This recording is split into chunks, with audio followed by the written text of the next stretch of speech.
কোলাহল গেল রে থামিয়া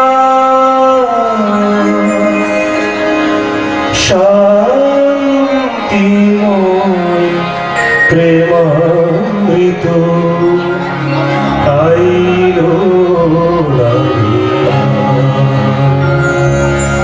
বাহিরের কোলাহল গেল রে থামিয়া শান্তিময় প্রেমামৃত আইল নামিয়া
তোমায় যেন পাই হে সাথে, তোমার দৃঢ় মূর্তি যেন অন্তরেতে রাগে।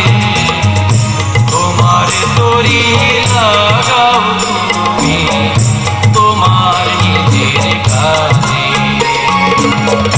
তোমার তরি লাগাও তুমি তোমার নিজের কাজে।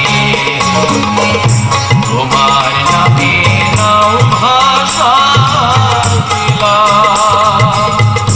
অকুল সাগর মাঝে, তোমার তরি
আপনাকে দীর্ঘজীবী করবে।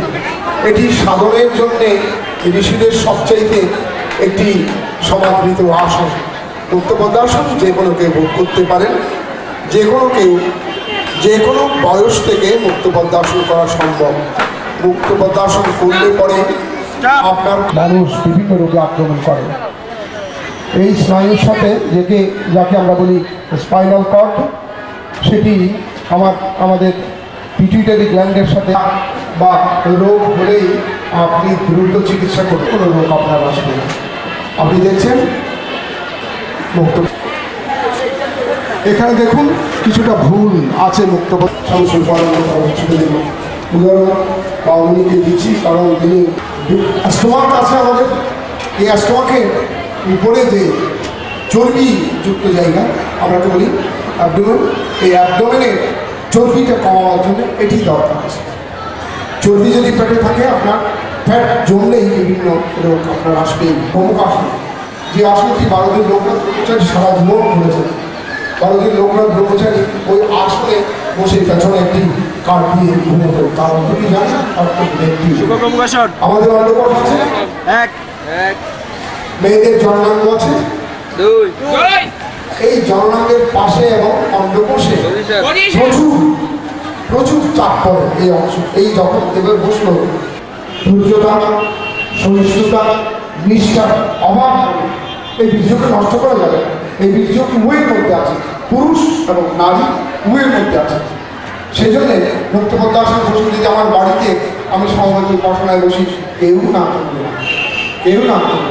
মুক্তপদ্মাসনে দীর্ঘক্ষণ বসা যায়, সুখগোমুখাসনে দীর্ঘক্ষণ বসা যায়।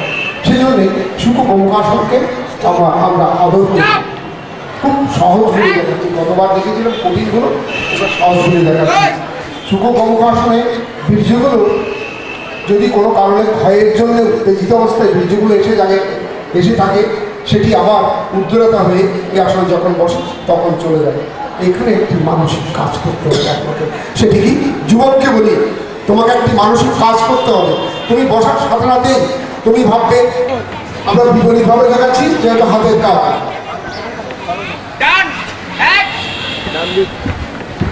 আপনারা হাতের দিকে লক্ষ্য রাখুন, হাতের দিকে লক্ষ্য রাখুন। কোনটি একটা ছেলেকে বা একটা মেয়েকে দেখে আপনি বুঝতে পারবেন তার মধ্যে কী কাজ হচ্ছে। আমি সেই সিম্বলগুলো আপনাকে বলবো না। লাইনে আপনি আপনার ছেলেকে বা আপনার সন্তানকে গালিগালাজ করছেন, একটি সিম্বল বলব। যেই ছেলে উচ্ছন্নে যাচ্ছে, সে আপনার কথা শুনবে না, অন্যমনস্ক থাকবে, লেখাপড়াতে মন বুঝবে না, তখন বুঝবেন এই ছেলে বা এই মেয়ে জাহান্নামে যাওয়ার রাস্তায় যাচ্ছে, অন্য কিছু চিন্তা করছে, লেখাপড়াতে সময় দিচ্ছে না, মা বাবার কথাগুলো ভালো লাগছে না, টেলিভিশনের ভালো গান দেখতে ভালো লাগছে না, ঝিকি মার্কা নাচগুলো দেখতে ইচ্ছে করছে, তখন বুঝবেন তার খরচ হচ্ছে, টিকচক্ষয় হচ্ছে, গোপনে সেই নষ্ট হয়ে যাচ্ছে। এই নষ্ট থেকে ফিরবার জন্য করবে কি ওর বাসন। দেখুন এটি করেছে কি, দুই পায়ে পাতাগুলি ধরে চিপে ধরে টান দিয়েছে, মাঝেরগুলোতে চিপে দেখুন খুব শক্ত, এটা করেছে। এখন কার্ডিও সিস্টেম হচ্ছে, এখান থেকে এই যে স্নায়ুগুলি আছে আশেপাশে পেছন পর্যন্ত যে স্নায়ুগুলো আছে, সেই স্নায়ুগুলো শক্তিশালী হচ্ছে, যেগুলো দুর্যোগ খরচ না হতে পারে। কারণ আমি আগে বলেছি দুর্যোগ হচ্ছে অমৃত, তাকে বলিতে ধরে রাখার জন্য বাবা যেমন বলছেন আজীবন চরিত্রের সাধনা করতে হবে। আর আমরা যারা যুবক আর আমরা যারা মানুষ, আমাদের আজীবন নিজের শক্তিকে, ভিতরে ক্ষমতা শক্তিকে, অমৃতকে ধরে রাখবো। নির্দিষ্ট সময় ছাড়া দাম্পত্য জীবনে তার সন্তান সৃষ্টি করার সময়ের পরে স্ত্রীর সাথে না থাকার জন্য বলা হয়েছে। আবার কেন লিখেছে সবটা হচ্ছে কুর্মাসন নামে কোনো আসন নেই। কুর্মাসন যেটা আমরা দেখাচ্ছি এটা কোথাও নেই, বাবা সৃষ্ট। এটি হচ্ছে এখন এই ছেলে মেরুদণ্ডের মধ্যে স্পাইনাল কর্ড আছে, তার কোনো ব্যায়াম হয় না। এই ব্যায়ামটা করানোর জন্যে এখন ভিতরের মেরুদণ্ডের ভিতরে একটা ছিদ্র আছে, এই ছিদ্রের ভিতরে যে স্পাইনাল কর্ডটা আছে স্নায়ু পর্যন্ত, এই স্মৃতিশক্তির জায়গাটা হচ্ছে এটা। এই স্মৃতিশক্তির জায়গাকে ভালো করে রাখার জন্য স্পাইনাল কর্ডের মধ্যে একটা টান দিয়েছে। এই টান দেওয়ার কারণে ওখানে যে সূক্ষ্ম নার্ভ আছে, ওই নার্ভগুলো সঞ্জীবিত হচ্ছে। এই ছেলেকে সবসময় পবিত্রতার দিকে এগিয়ে নিচ্ছে। এটা সর্বানন্দের সৃষ্ট জিনিস। বৃদ্ধানুষ্ঠ দিয়ে জীব দেবে,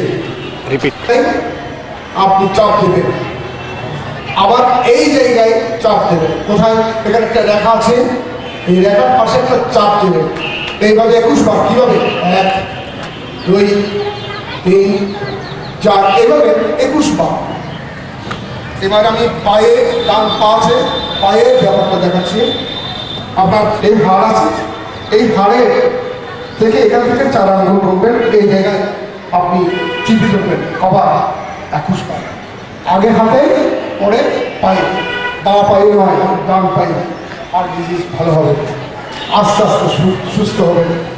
কোলেস্ট্রল কমে গেলেই তো আপনাকে হাড়টা ভালো থাকবে। কোলেস্ট্রল কমার জন্য কিছু খাদ্যের দরকার। মাংস খাবেন, কোলেস্ট্রল কমবে না। ফ্যাট খাবেন, কিন্তু কাজতে হয় বেশি, খুব সহজ, কাজতে হয় বেশি। কাঁধের উপরে মুখটা তুলে দেবেন, কাঁধের উপরে তুলে দেবেন এবং হাতটি এখানে নিজের দিকে যখন চাপবেন, খুব বেশি করে চাপবেন। এটি অভয়া মুদ্রা। এখান থেকে মাটি পর্যন্ত সমলম্ব বা, এখান থেকে মাটি পর্যন্ত সমলম্ব বা। এইভাবে আপনি 10 থেকে 12 বার করবেন। এটা 90 ডিগ্রি হয়ে গেছে। প্রথম এরকম থাকবে, পরে এটা 90 ডিগ্রি হয়ে যাবে। এবং চেপে চেপে নামাবেন, চেপে চেপে তুলবেন। এটি হস্তকম্প। আপনি আপনার যতটুকু সামনে পারা যায়, তাই বলে আমার মুখটা কাঁপিয়ে মুখটা বিকৃত করে সেটি হবে না। এখানে একটু মাঝের খুব সফট হয়ে ঘেমে গেছে, ঘামবার কোনো ব্যাপার নেই, এই ঘেমে গেছে, এতক্ষণ সেই ঘামে। এই ঘামটা হচ্ছে বেরিয়ে যাচ্ছে অভয়া মুদ্রা করার কারণে। এদিকে মুক্ত পদ্মাসন, মতো শক্ত করে রেখেছে কোমরকে এবং হাতকে মজবুত করার জন্য, সবাইকাল এলাকাকে মজবুত করার জন্যে এই অভয়া মুদ্রা। কতবার করবেন? 10 বার প্রথম থেকে, তারপরে 21 থেকে 22 বার করুন, কোনো অসুবিধা নেই। যদি কোনো কখনো এখানে ব্যথা এসে যায় বা ব্যথা চলতে থাকে, কমে না, ওষুধ খাওয়ার পরে ডাক্তারের কাছে গেছে কমে না, তারা এই অভয়া মুদ্রা আর পার্থী মুদ্রা সমান সকাল বিকাল করবে। কতদিন করবেন? বেশি লাগবে না, 15 দিন থেকে আপনার বিনা ওষুধে ভালো হবে। প্রাকৃতিকভাবে সুস্থ করার রাস্তা হচ্ছে যদি কাশি মুদ্রা প্রশিক্ষণ নিয়মিত আমি আমন্ত্রণ করেছি আমি মনোনিবেশ করার সুবিধার জন্য এটি করতে হবে। একটু না বলে হচ্ছে না, এতক্ষণ পর্যন্ত কীভাবে করে এটি ভগিনী, এটা কিন্তু এই যে করেছে আপনি দেখুন, এই এখানে করেছে জয়নগরজি, এটা হচ্ছে 90 ডিগ্রি করে বসতে হবে। আমরা জয়কে দিয়ে দেখাচ্ছি 90 ডিগ্রি করে বসতে হবে। যদি 90 ডিগ্রি করে না বসেন তাহলে মস্তক আবর্তন মুদ্রার কাজ হবে না। এখন তারা পজিশনের কাছে চিবুক কণ্ঠ সংলগ্ন করে এদিকে তুলে একেবারে এখানে তুলে চোখ দিয়ে এটা দেখাতে পারছি না ওনাকে, চোখ দিয়ে বাইরে তাকিয়ে আছে সে পুরো বাইরে, চোখ বিস্ফারিত করে, মিনমিন করে না, বিস্ফারিত করে বাইরে তাকিয়ে আছে। এখন এই লাভের কাজ হচ্ছে মেরুদণ্ডকে একটা টেস্ট করেছে, অর্থাৎ মেরুদণ্ডকে যে কোনো প্রকারে আমাকে মেরুদণ্ডে স্পাইনাল করে একটা চাপ দিতে, তাহলে সেটা ফ্যাটগুলো নষ্ট হয়ে যাবে। আমি খাচ্ছি তো আমরা ভালো জিনিস তো খাই না, যা খাই ভালো জিনিস কেউ আমরা খেতে পারি না। তারপর হচ্ছে ফার্টিলাইজ দিয়ে তৈরি হচ্ছে অতি উর্বর শাক সবজি আসছে, তার মধ্যে পাউডার থাকবে, ব্রয়লার মুরগি খাচ্ছি তার দিকে আমার মধ্যে আসছে, এরকম চলছে। চামচ খাচ্ছি ক্ষতি করছি। এটা হচ্ছে সপ্তাবর্তনী মহামুদ্রা। সপ্তাবর্তনী দমনী মুদ্রা বলতে পারতেন বলেনি মহামুদ্রা, কারণটা হচ্ছে মহামুদ্রার সাথে এটা সংশ্লিষ্ট। তাই বলছেন যিনি মহামুদ্রা করছেন তিনি যদি সপ্তাবর্তনী মহামুদ্রা করেন তাহলে আর মহামুদ্রা করার দরকার নেই। মহামুদ্রার উপকারিতা আর সপ্তাবর্তনী মহামুদ্রার উপকারিতা বীর্য ক্ষরণ থেকে বাঁচাবে এবং দীর্ঘজীবী করবে, আমাদের বাস নষ্ট হয়ে গেছে।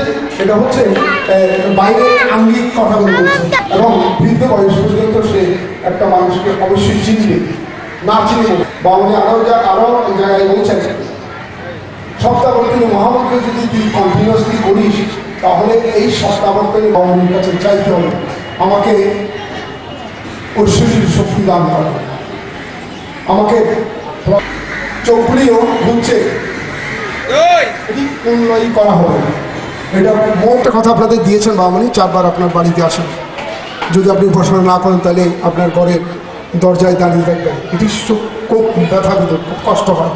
আমি যোগাসন আমি উপাসনা করছি না, বামনি দাঁড়িয়ে আছে, এটি অনুভব করলে